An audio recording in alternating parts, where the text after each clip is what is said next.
right, how's everybody doing? Great. Good. You seemed especially happy after the team drafted Emmanuel Forbes. What did you like about him, and was he kind of your top DB going into the draft? Really fired up about getting him, adding him to the squad. I think he's a tremendous football player. You know, he's fast. He's got great ball skills. He's very bright, and you know, he played against some of the best competition that you can, being in the SEC, and held up week in and week out. Was a playmaker, very productive. So happy to get him. And I know these workouts are voluntary. I know Chase and Montez have experience with you in the system. Would you have one of them here? Does it matter to you that they're not here for this part of the off season? It's a voluntary time of year. I'm grateful for the guys that are here. I think we're getting a lot of good work in,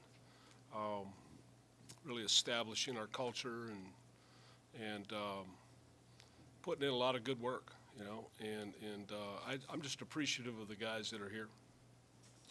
Have you talked to Chase at all, and what can he do when he's not at the facility to help, you know, speed up that process when he does report? What can he do? What now? What can he do to maybe speed up the process or help him ease back in when he gets here? Just be here, you know. When he gets here, get to work. How can Montez get better at finishing? That'll be the challenge. I think that was, you know, really the message for Deron Payne going into last year. He was very disruptive the year before, and left a lot on the plate, you know. And I think Montez is in a similar situation. I think he's been very close, very disruptive, done a lot of really good things. I mean, he's a good football player, and when he starts finishing at a higher rate, you know, his numbers are going to explode. And so I anticipate him having that kind of a year for us. You know, he needs to have that for himself, and we like to see it, you know, for our team. Is there anything specific that goes into that, or is it just him finishing when he gets there? Just understanding, you know, the difference, really, where you have these opportunities and to close the deal. And, you know, you work so hard as a pass rusher to get in position. Coverage has to help you there, you know, be enough coverage to give you time to get there. And then when you're there, close the deal. And it'll add zeros to your check. Third down defense is a stat that can fluctuate from year to year. I mean, you guys were 31st 2 years ago and then first in that last year. What about that area do you think makes it something that can really bounce back and forth, or maybe be something that's hard to carry over from year to year?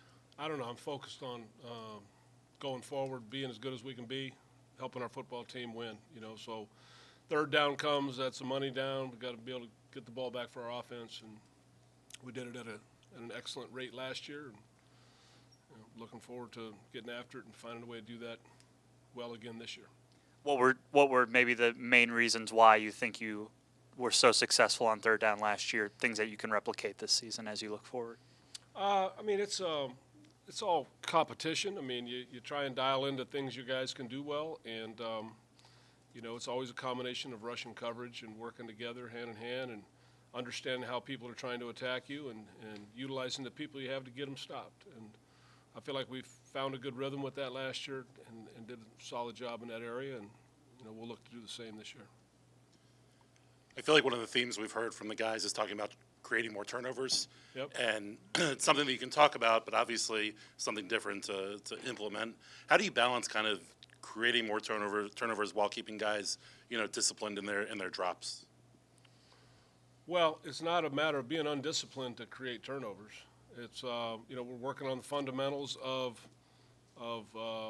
executing, whether it be, you know, forcing fumbles or getting interceptions, and some of the fundamentals that you can work on this time of year to emphasize that. The fact that we're going to work it even more so than we have, it's an emphasis point. So, you know, two things really for me starting this year is starting fast and create more turnovers. Those are two areas for us that I feel defensively for us to contribute to this football team, give this team a chance to win a bunch of games, we've got to be stronger in those two areas and still be good in the other areas. I mean, we did some good things, but those are two areas we've got to do better. What are some of your first impressions working opposite Eric Bieniemy, and not only in terms of going up against his offense, but also working with him in terms of planning installs and just the day-to-day of the team? Yep. It's been good. I wish he'd express himself a little bit, come out of his shell. He's great. He's got a lot of energy. He's bringing accountability to the unit, and we're going to get some good competitive work against them. And so there'll be some good back and forth, and that's, I think, healthy for our football team. Coach, how do you feel Quan Martin has come on, especially after missing rookie minicamp? Yeah, great. He's a bright young man. He's gifted. He's learning a lot of positions right now and doing a real good job for us. What do you like out of Benjamin St. Juste or Emmanuel Forbes in the slot? Just Ron said you wanted to take a look at them there. Yeah, we're looking at a lot of different combinations right now. It's that time of year.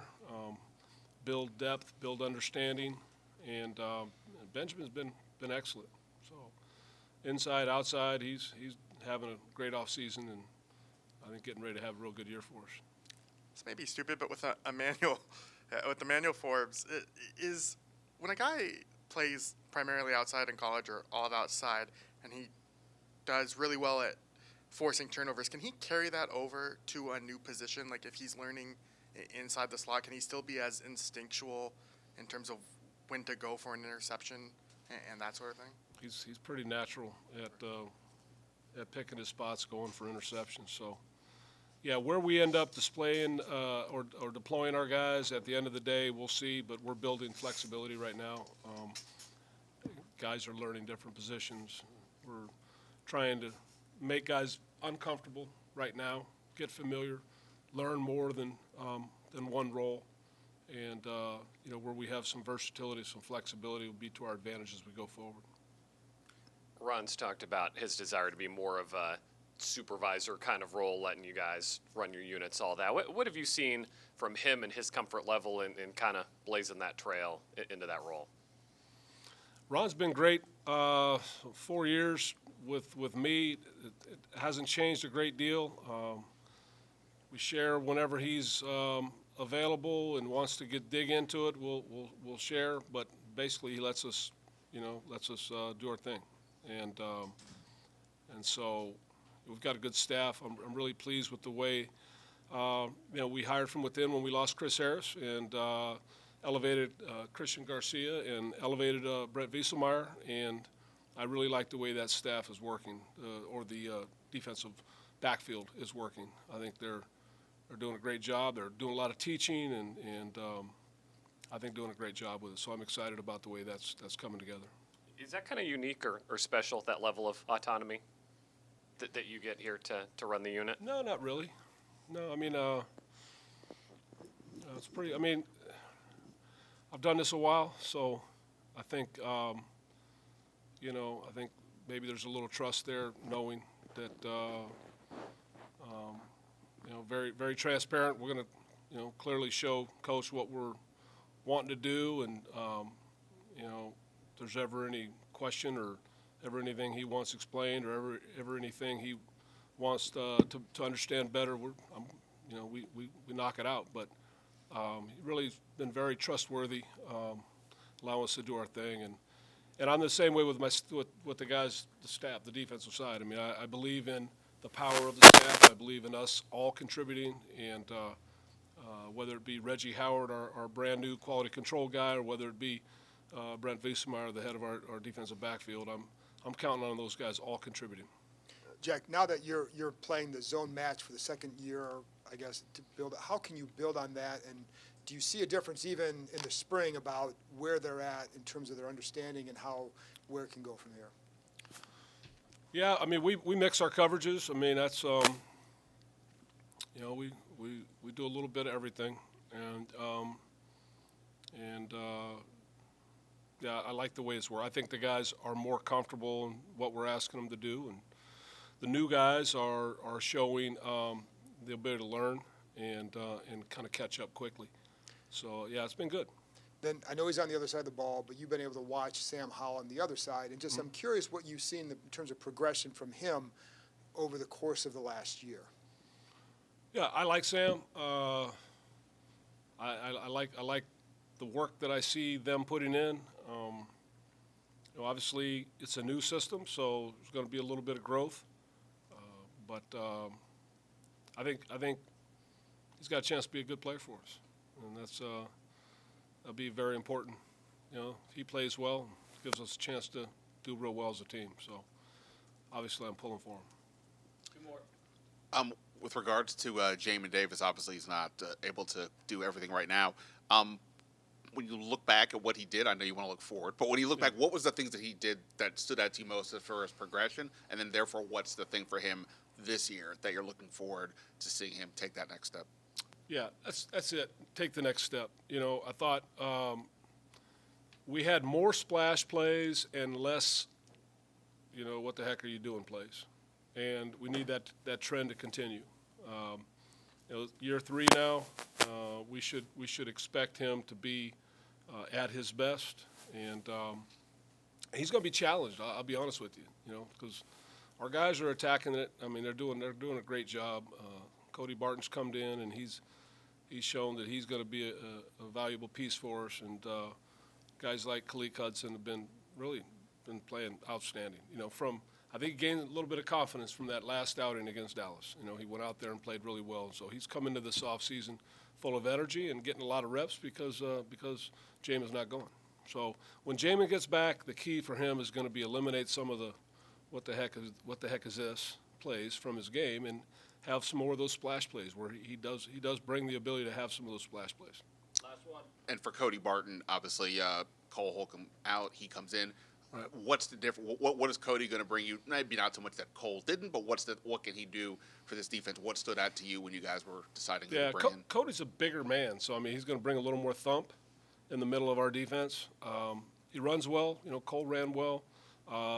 One thing about Cole was he was always in the building studying. You know, just a student of the game, and Cody's really attacking it the same way. I mean, he's just first minute he can be in here, he's in here and just devouring tape and really applying himself, and so yeah, it's we're happy we're able to get a guy like Cody and bring him in and add him to our room.